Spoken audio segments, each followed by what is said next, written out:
Stream, and welcome to a new video series working on this guy right there. That is Chip Foose's 1968 Pontiac Firebird. I'm going to turn down my music a little bit here. Yeah, Chip Foose's 1968 Firebird. So I'll roll that intro and we'll get going, shall we? Really? Yes, that's right. Okay guys, so we're starting a new series working on this guy. Okay, as you can see, I've already opened the box. Whole bunch of stuff. I'll go through all the sprues, show you guys what's in here, and what the plans are for this particular build. Okay. As I said, as obviously I've opened the box. We've got our clear sprue with our windshield, rear window, headlights, typical stuff. I also pulled the decal sheet out, so we've got our decals here. We get to build this thing two different ways. We can either do a race version or we can do the Foose version, right? I'm going to be doing kind of a combination. I'm not going to stick to either one or the other. So yeah, so we got tires that come in a little bag. Okay, I'm going to move my engine out of the way here. You know, you guys might be wondering, why do I have an engine and it's not white? You'll find out. So we've got two versions of the hood. We've got the race version and we've got the Foose version. Okay, the Foose version really is just a ram air hood on that was an option back then in '68. Interior door panels right there and there, two of those. This sprue, we've got our rear axle and suspension. We've got our fan belts, the fan, air cleaner, at least the bottom half of it, radiator fan shroud for the radiator. We've got a roll bar, again for the race version, roll bar. Okay. This one looks like front suspension, exhaust pipes, rear differential, cylinder heads for the engine, some rad hoses. Looks like, I'm not sure what that is. Could be a smog pump. I don't think so though. We've got the front water pump for the engine. We got our battery and rear shocks. Next, here's mostly engine stuff. Exhaust mufflers, our intake funnels.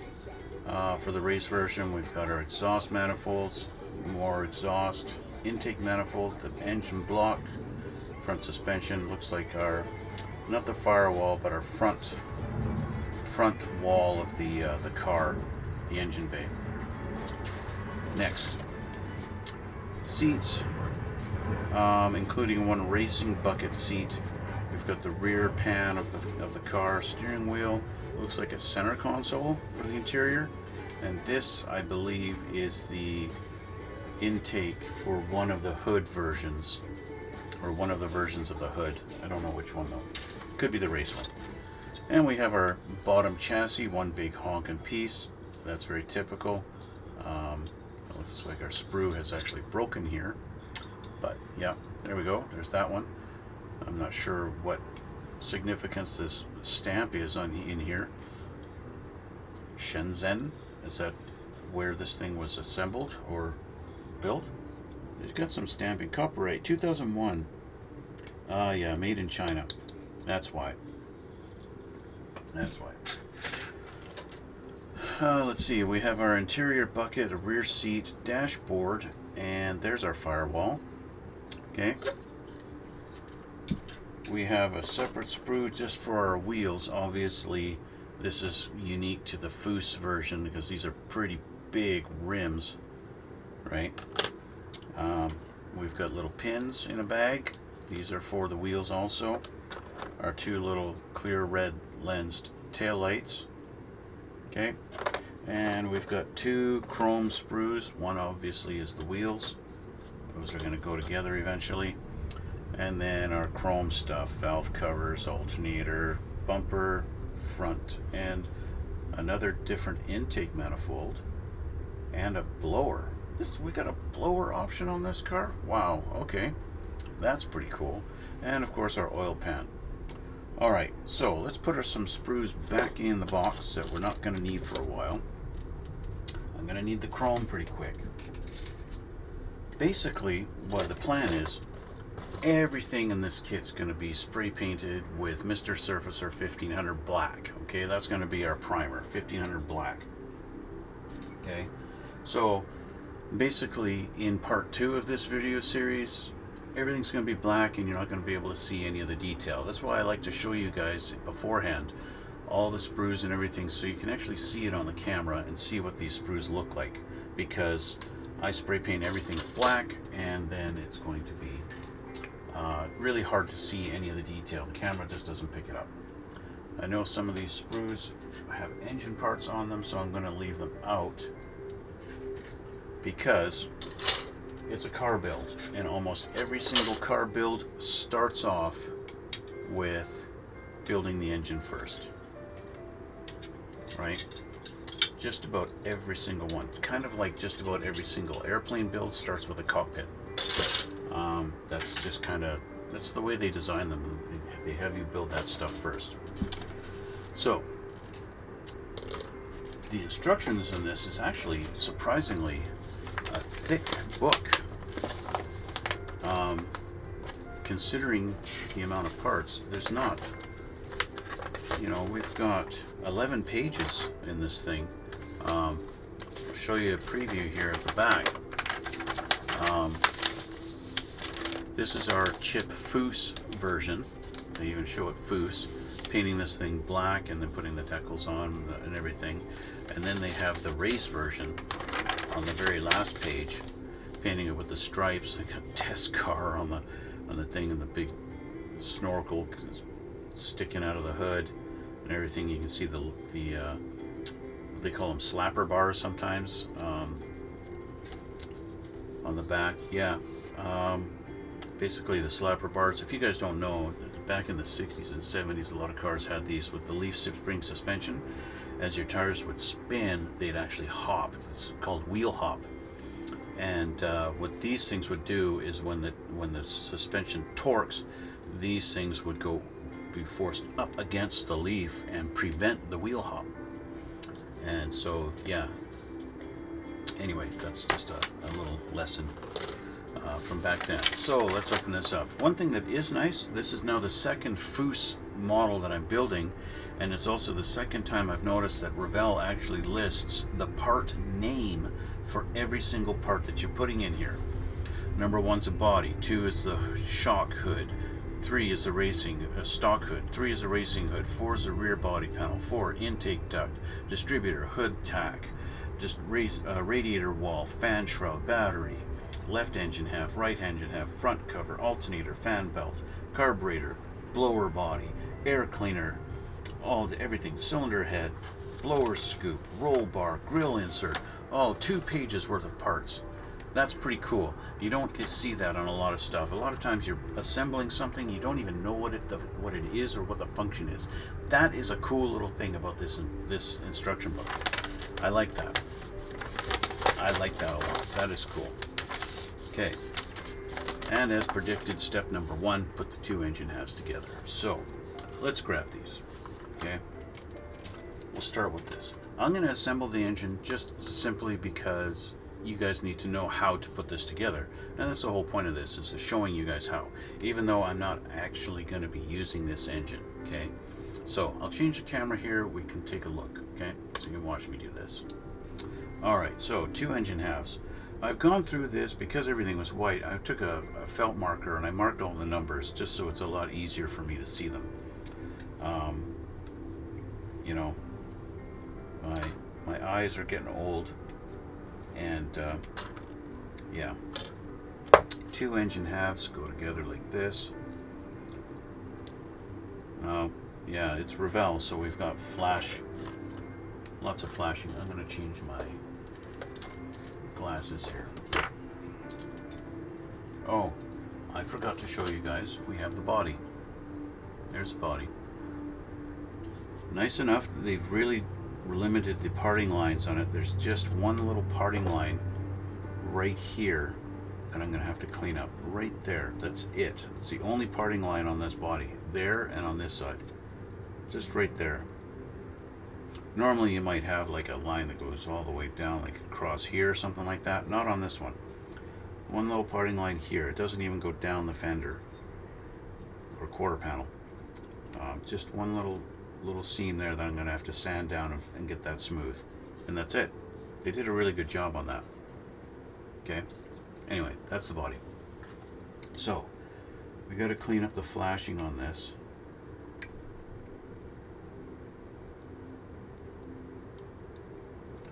Because these two pieces don't want to go together. So I'm going to clean this up. It is a Revell kit after all, and Revell has a tendency to not be as crisp and clean as well, let's just say another brand out there that starts with a T and ends with IA. The reason I say it like that is because the YouTube algorithm does not like to pick up that name for some reason whenever I say it. In the closed captionings I put on my videos, it never picks up that name properly. Yeah, see, we got flashing going all the way across here. Look at that. Okay, these should go together now.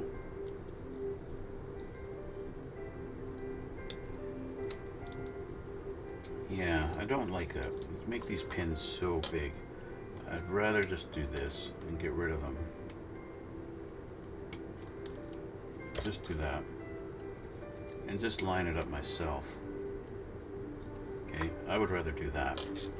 Sometimes, you know, yeah, the pins, they try to be helpful, they try to help you out. But I find the guide pins that they put, usually, yeah, it works at one end of the engine and then it screws you up at the other end. I just accidentally broke that little pin off. I think that's probably a guide pin for actually mounting it to the chassis, but I don't need to worry about that. Okay, alright, so there's our engine. This is actually a pretty big engine. It's maybe a 400 cubic inch. It's not bad. It's better than I thought it would be.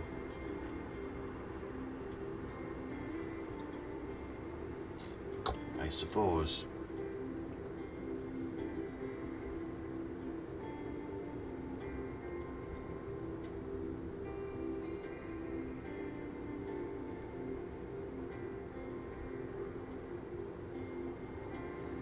Now I want to put a little clip on the back here. I'll just use one of my little alligator ones because they're not too strong.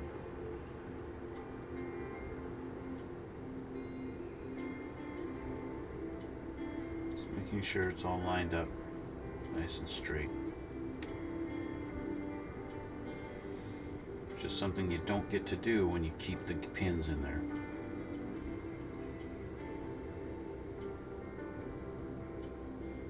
Alright, so there's that. Now, let's go with our cylinder heads. Number 33. We've got decals they want us to put on there, but of course we're not ready for that. We've got to paint this thing first, right? So number 33, let's find our cylinder heads here. Not on that one. Here we are. 33R and 33L, that's kind of neat. They only show 33 here in the instructions, but on the sprue they've got an L and an R. Which, not really necessary, but I appreciate the effort. I might as well take the front cover off. We're going to need that in the next step.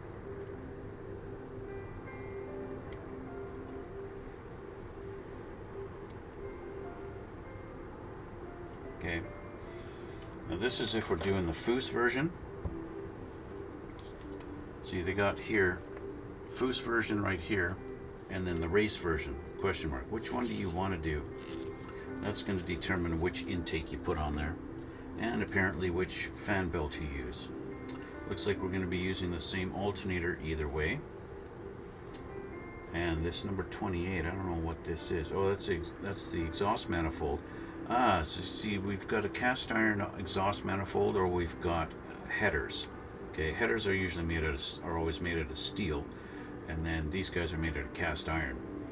the flow is not nearly as good on a cast iron head exhaust manifold as it is in exhaust headers. So anyway, it would be better just to put these in. Why would they do this on the Foose version? Like, if Foose used these, I would really criticize him on that. You know, actually looking up, I did Google this car trying to find actual real life pictures of this car, and I guess he did it for his show over Holland. He built this car for some guy, and from what I found online, I couldn't really find much. They barely even show the interior.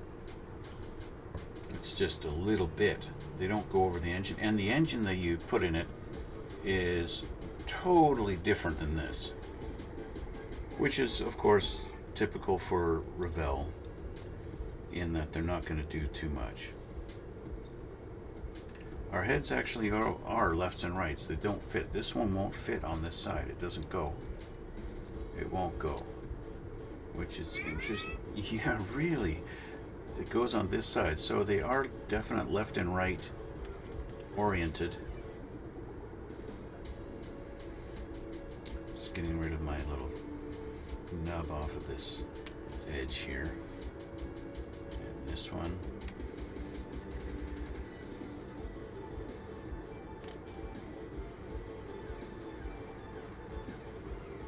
Okay. Let's see, this one goes here. So it won't go here. Okay. Glue along there. And there he's in. A lot of engines that I've built over the years, you get a little bit of slop, a little bit of play on the heads, and you got to kind of put the intake on there to take up any gap. But these seem to fit pretty solid and don't move around. So there we go. There's our engine. I'm going to put our front cover on now before putting the intake on. Front cover / water pump. And that's going to go in right there with our little tap going into that hole, supposedly. There we go. Yeah, it fits good. Not bad at all. Just clean up this little nub here so it doesn't interfere with our oil pan later on.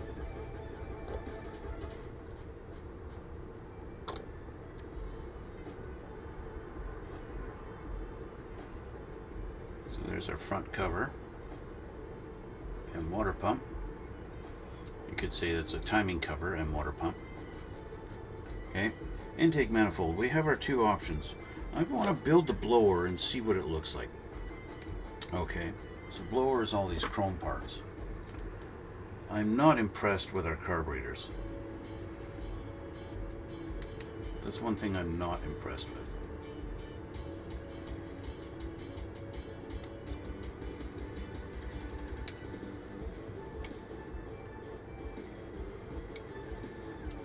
There's that. There's the back end of the blower, the main blower body, and of course the front.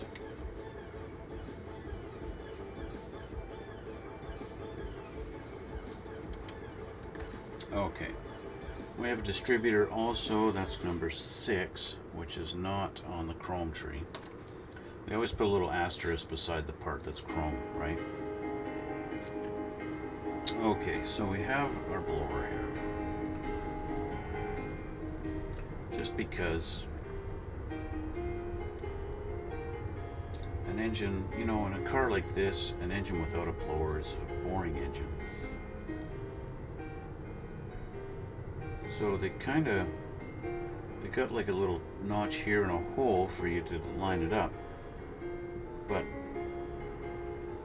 there's no notch and a hole in the actual blower body. So the way to figure out which is the front is just by the way the insert is laid out. So it looks like this might be, yeah, really, this doesn't seem to fit on that side.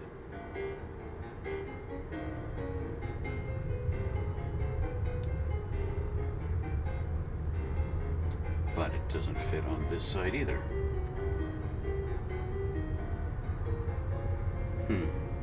Isn't that fun? They don't even mold it properly. How about we look at this side? This definitely fits on the back there. On that side. This, well, it fits on both sides actually. So it's just a matter of figuring out which side this is actually supposed to go on. Because it doesn't fit there. And these ones are definitely too wide. I think it's supposed to go on this side, but they've molded it so that it doesn't really work. So I'm gonna do some carving on the bottom here.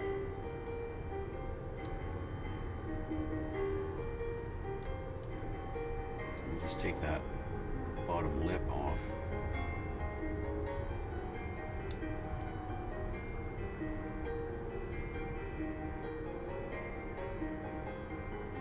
And maybe it'll fit.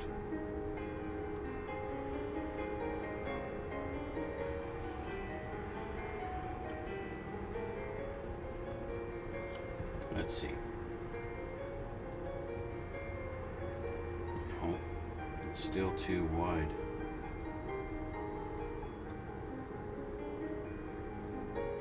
So I'm going to get rid of these. Get that flush. This. If you're building the blower version, you'll probably have to do the same thing. And now I've got the freedom. With those gone, I've got the freedom to move this wherever I want on here.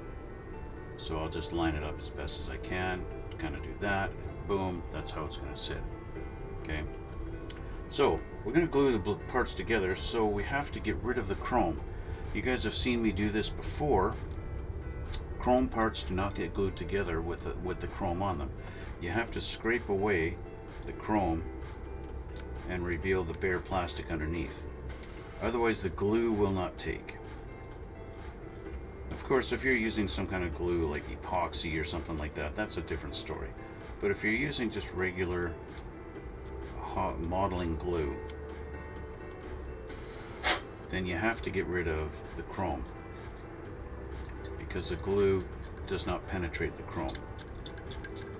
See, the whole thing that the glue, you might be wondering, why does the glue actually even work? What makes the glue work is it softens a plastic and kind of does a bit of a plastic weld. It eats the plastic a little bit, and then as it dries, the plastic stays together. Okay, so I removed the chrome around our little piece there. You can see that when I catch it in the right light. Okay, and I got to do the same on the inside of this. I'm going to scrape away on the inside of this like that.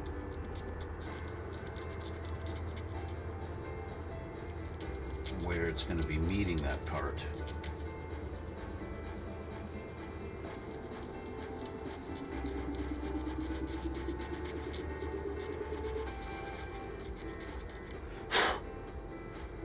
Just like that.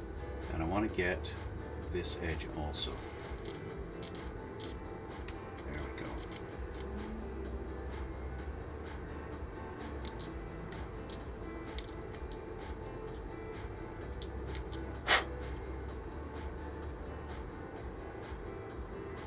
Get in there.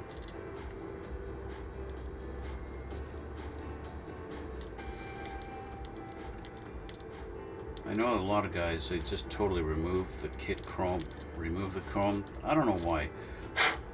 You know, you don't have to go to the lengths of removing all the chrome off of a kit, off of the parts. At least not in my opinion. Some guys just think, I see it actually a lot in YouTubers and professional model builders. They remove the chrome, they think it looks too toy, it looks too much like a toy. But I don't know. To me, it's chrome, and chrome is shiny. Chrome is like a mirror. especially on a car that's like, if you're building it like a show car, show quality. Yeah, the chrome is really shiny on a show car. Okay, so we've got the back part on. Okay, now I'm going to deal with the front part. So the front part obviously is going to sit up here like this, which means most of the chrome on the front of this needs to come off. Okay, so I'm going to start scraping like this. I'm not going to take 100% of it off, but enough that it's, I'm going to get glue in there and it's going to make good contact, and yeah,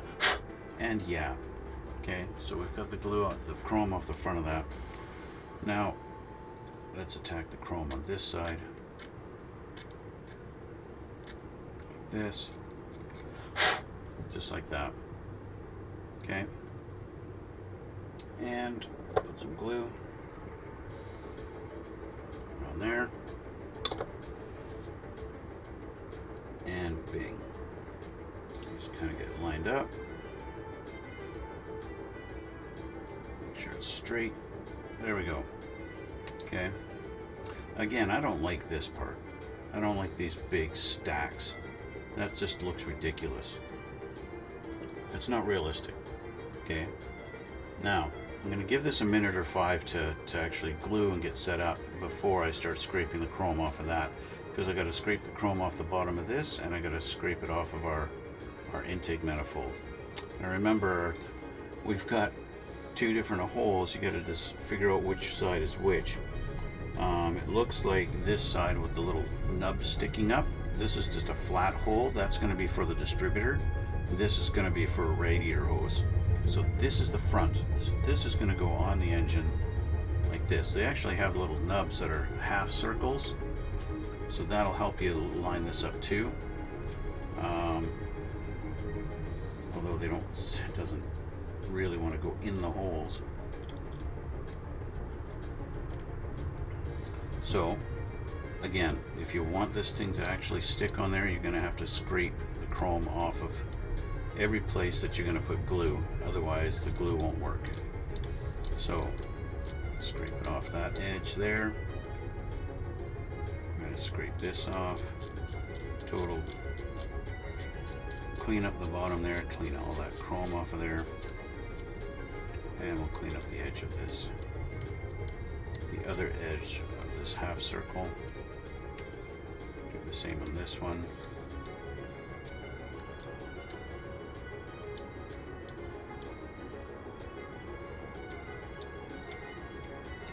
Okay, and we'll do the front here. Okay, there we go. Now I could scrape away this edge too. It's not going to really make any difference. So with that scraped away, it fits in the holes a little bit better. But I'm not, I hate the fact like it doesn't quite line up here, right in there. I've got a gap. I can stick my knife down in there. All right. It just won't go, and that's just the alignment thing, and that's the way, sometimes that's the way they just mold these things. And of course the intake is sticking out way past the front of the head here, right? It's not quite lining up. Same with this, it sticks out past the front of the head. I could shave that down. In fact, I think I'm gonna do that. Let's shave that down right there.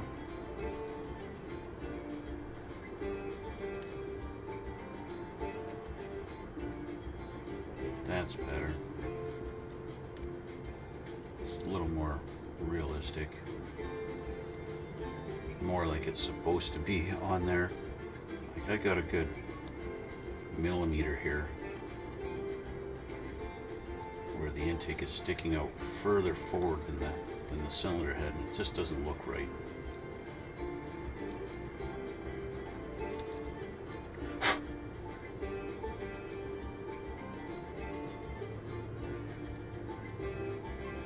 Okay, that looks a lot better.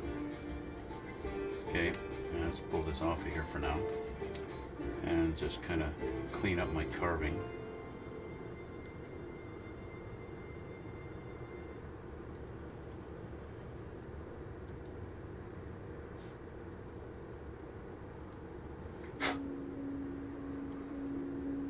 Okay, so let's do a little test fit here. Now that we know which way is front, it sits on like that. I'm not getting a heck of a lot of contact on the side here, so I'm going to keep that chrome on this side. What it's doing is it's going down inside the big hole. So that means I need to clear the chrome from the inside of the hole like this. This is where the glue is going to make contact. It's on the inside. So we'll just make sure that the chrome is missing, gone.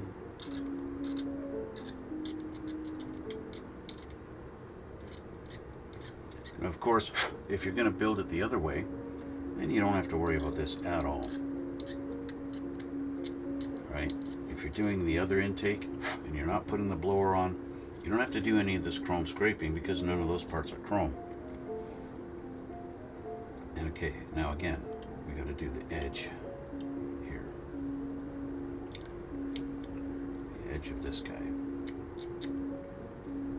Our little lip.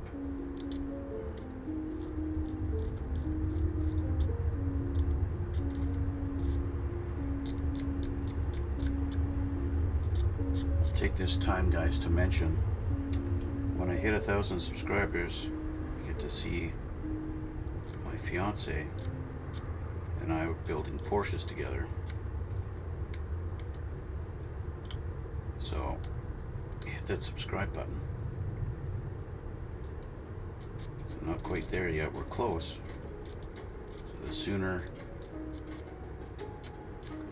we hit 1,000, the sooner that video series comes out.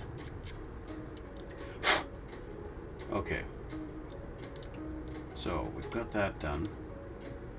Now I could scrape this whole top here, it doesn't matter. It's just going to do the edge where it's actually touching in there. Okay, there we go. So there's our top of the intake. You can see that there. Okay, where I scraped away the chrome on there. And then also on the inside lip right in here. Okay, that's where it's going to make contact and that's where it's going to sit. Just like that. Okay, so with that, slather some glue on the inside and put her together.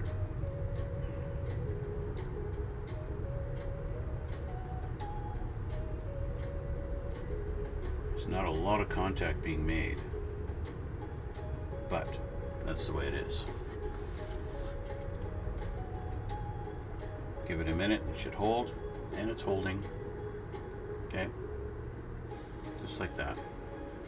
Okay, so now that's the basic assembly of the engine.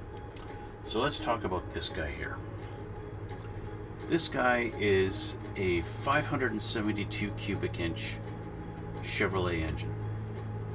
That is a resin piece that I got off of eBay. You can buy all kinds of different engines on eBay. 124 scale, 125th. Basically, just about any engine you can dream of, you can find it.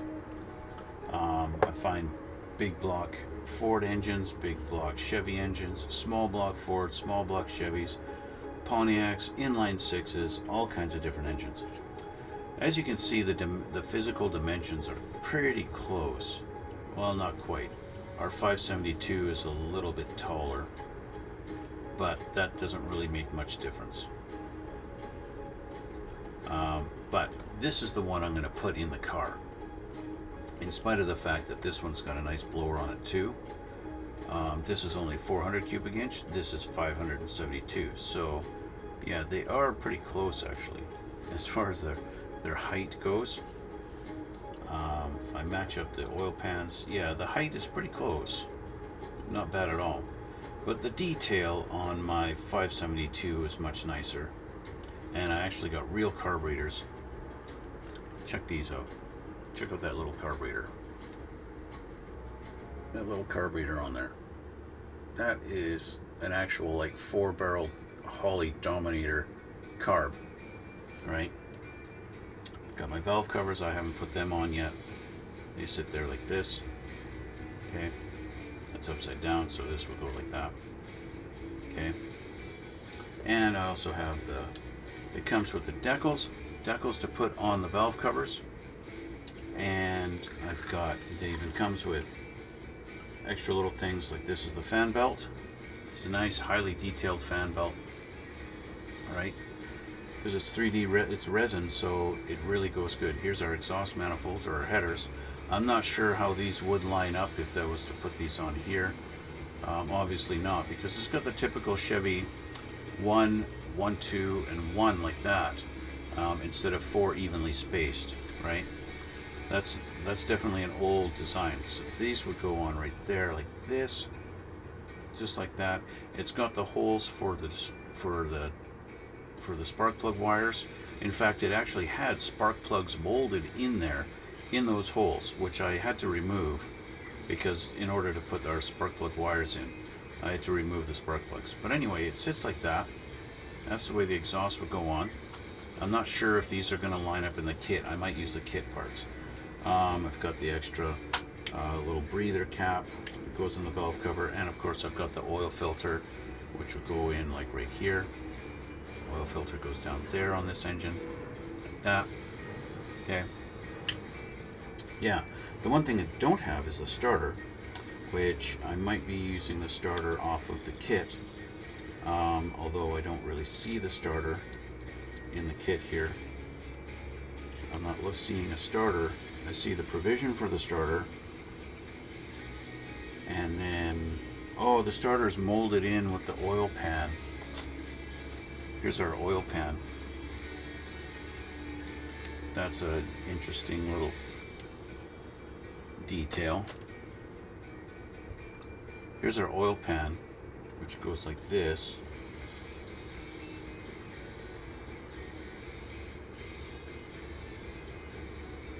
So assuming I could get this down on there, on this engine, there's our oil filter on this side, right there, and then our starter is right here.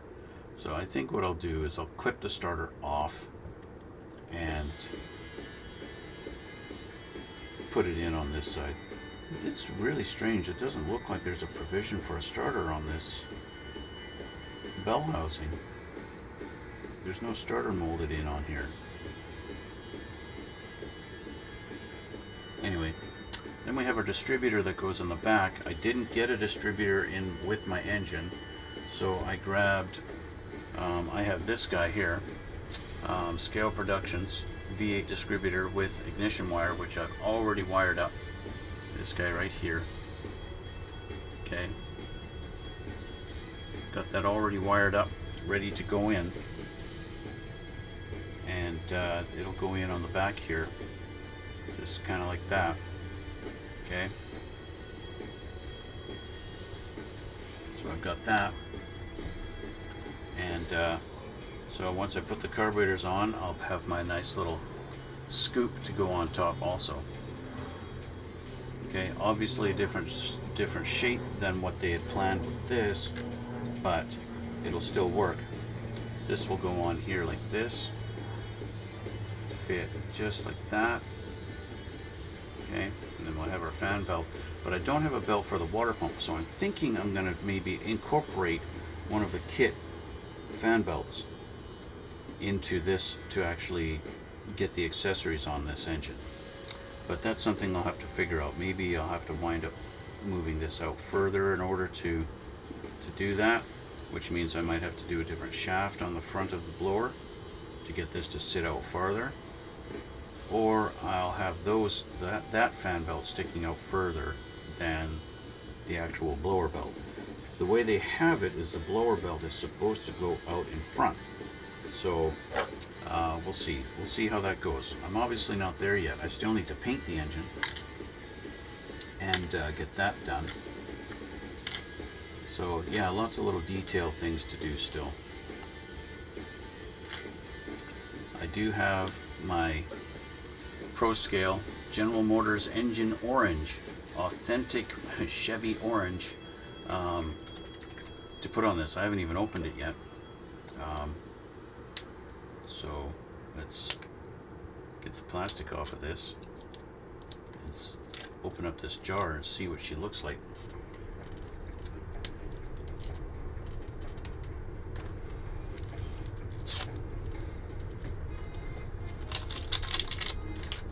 Shake this up a little bit.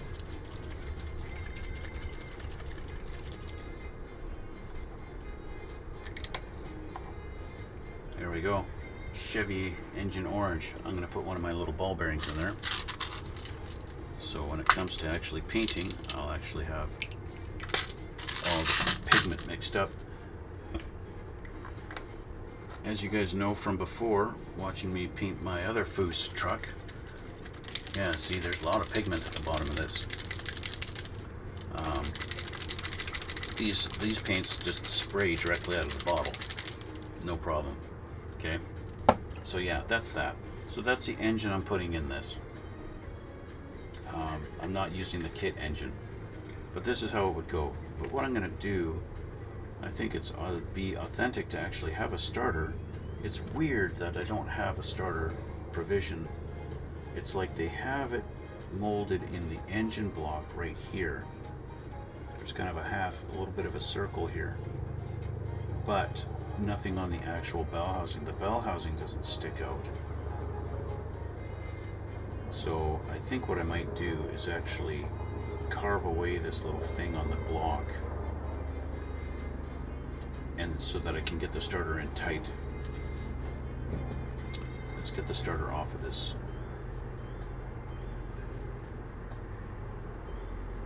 Off of our oil pan. There. We'll clean this up.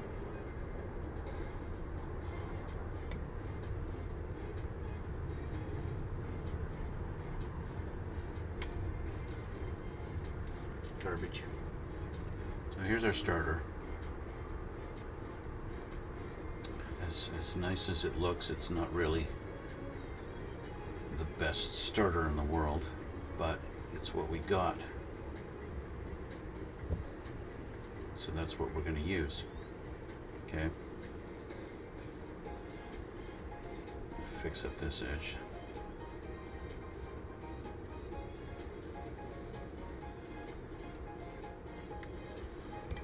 Okay, so I think what I'm going to do is it'll go right here.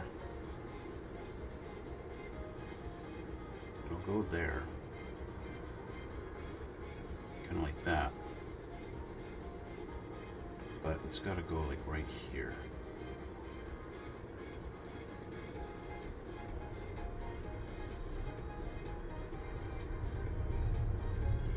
It's got to go in right there, but it's got to fit flush. It should flush against that block.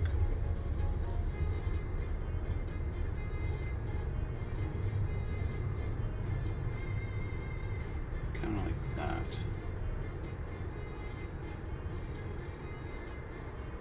Typically I've seen starters, mostly they're right down here by the oil pan like this, right?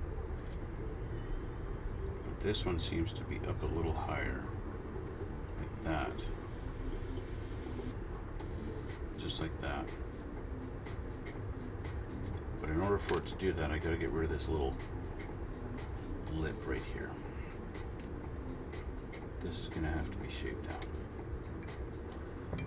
That's kind of the nice thing about resin pieces. Resin is easy to carve in that it breaks kind of. I can get that flush in there like that. That will be nice. Just like this. Yeah, okay. That's where my starter's going to sit. It won't sit there on its own. I'm going to have to glue it. But you guys get the idea. It's going to sit right there. It's going to be right there. Kind of like that.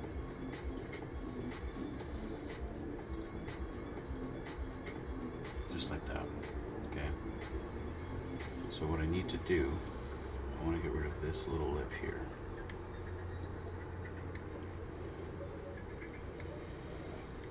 So I can go right against the bell housing with it.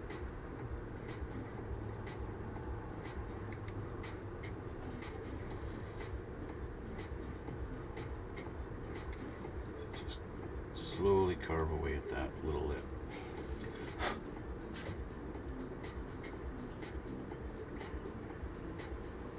So my starter can fit flush against the bell housing, just like that. And that's how she's going to sit. Oops. Yeah. Okay, you get the idea. Now the oil pan on this is kind of funky in that it doesn't really fit flush. Now it sort of fits flush against there, but not quite. It's obviously a lot of work to do to get this to fit flush on there. There's a gap here. Right, there's a gap under there. I'd have to clean that up on the inside. And I actually like the detail on the oil filter on this one better than the one that came with the kit. This one actually has those little indents on the edge of the oil filter that every oil filter has. The one in the kit doesn't. It's just kind of a little cylinder. So I think I'm actually going to use this instead of that one. The oil filter on this one is, for that, it just is that. So I'm going to scrape off the chrome on the edge of this.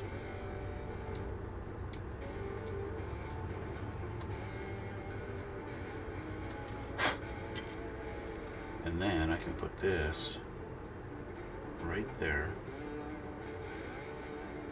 And there's our oil filter.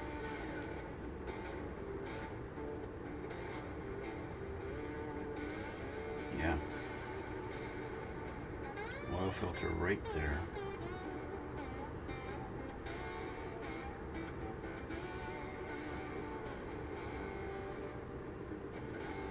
Just like that.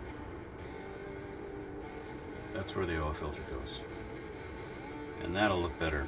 That'll look more like an oil filter. I like that. So you go in the little case. Okay. So, and keep my starter. That goes in there. Put this on there. I think what I'll do is I'll just keep my blower so that I've got a spare blower somewhere. At some point I can use whenever I feel like it. And yeah, that's basically it. If you were building the kit engine and you're putting the blower on, that's what it's going to look like. Okay. Meantime, in the meantime,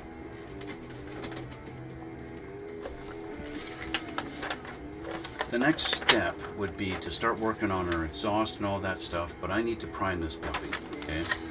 I need to prime this bird. And that's what I'm going to spend the next little time doing. I won't bother showing you guys on camera. Basically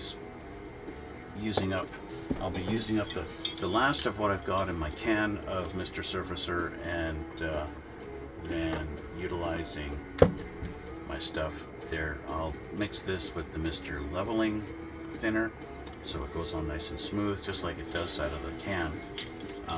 But yeah, that's going to be it for today, guys. So yeah, do me that favor, hit that like button, hit subscribe down below. You can check out the links in the description box below. You can see links to my Twitch and stuff like that, to my Instagram also. Whenever I finish a build, I always upload a bunch of pictures of it to my Instagram, so you can check those out too and see the stuff I've built in the past. And yeah, that's where I'm going to leave it for today. So I want to thank you guys for watching. Thanks for coming out. Thanks for all the new subscribers. That's awesome. Thank you for the support, guys. And we'll see you all in the next one.